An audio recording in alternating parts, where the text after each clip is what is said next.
Hey there, Dr. Carly Brown from Asheville Medical Group. I am checking in today because I noticed that I had just seen more positive COVID patients in the last week or so. So I thought I would just do a little update because I actually looked it up myself to see where we were. I feel like it's kind of hard to track right now. And I think the point of tracking is that we should be conscientious of where we are with COVID numbers so that we can best protect ourselves and our community, and also so that we can live our lives. I think some of this is that we're going to have to get used to this process, which is challenging, but I think we're getting better at it, which is progress. I will let you know that the levels in Buncombe County here in North Carolina are still quite low, which is good. That is true for all of North Carolina, according to the North Carolina COVID-19 tracker. I did want to let you know that still your best protection against COVID would be vaccination. And so we highly encourage everyone to do that. Also, there is a fourth shot available for all people above 50. And I would talk to your individual doctor about whether or not that's a good idea for you.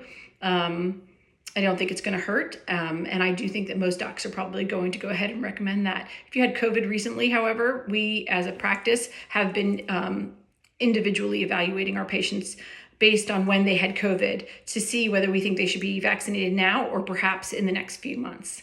The other thing that, definitely protects you is washing your hands, still very, very important, not touching your face, and also making sure you're wearing a tight fitting mask when you're in spaces where you feel like COVID risk is higher, okay? The other thing is distance, right? I still use that distance when I'm in line. We were at the hop last night or a couple nights ago with the kids, and they still have the markers for 6 feet, and we just went ahead and used them, and I think that that's great. So 6 feet distance, also important. The other thing is that we want to make sure that you're getting tested. So if you're having symptoms, just get tested. I think home tests are pretty good. I would say that in the beginning, you might get a false negative, but as the days go on, if you retest within 36 hours, you will either get a positive or negative, and that's probably a better indicator as well, 2 tests rather than 1. And then we also have treatment. So should you find yourself positive for COVID and you have perhaps a higher risk of hospitalization and or serious illness, you may want to consider calling your doctor, talking to them about Paxlovid and or monoclonal antibody treatment, both of which at Ashwell, sorry, it's been a long day, but we take the needs of each patient into account individually and decide whether or not we think, which treatment would be best for them or if they need treatment at all. Okay. And so again, just to refresh, right now, the predominant strain of Omicron right now in North Carolina is the BA2 variant. It's overwhelmingly BA2. In Buncombe County, our numbers are low, which is terrific.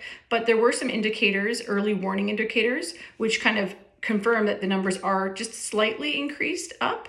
I definitely would not panic by any means, but there's a couple different indicators that we can look at. So the first one is wastewater. When they check the wastewater, they can look for COVID-19 virus particles that are shed in stool.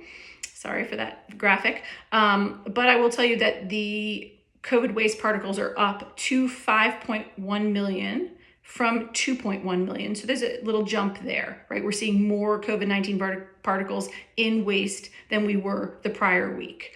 We're also finding that the number of cases reported are up, right? From 4851 to 7279. So that's up a bit. But hospital admissions have been only slightly higher and the ER visits are pretty much unchanged. So, you've got some mixed things there, right? So what we're seeing is that a little bit of an increase in some early warning indicators, but nothing so much that I would panic.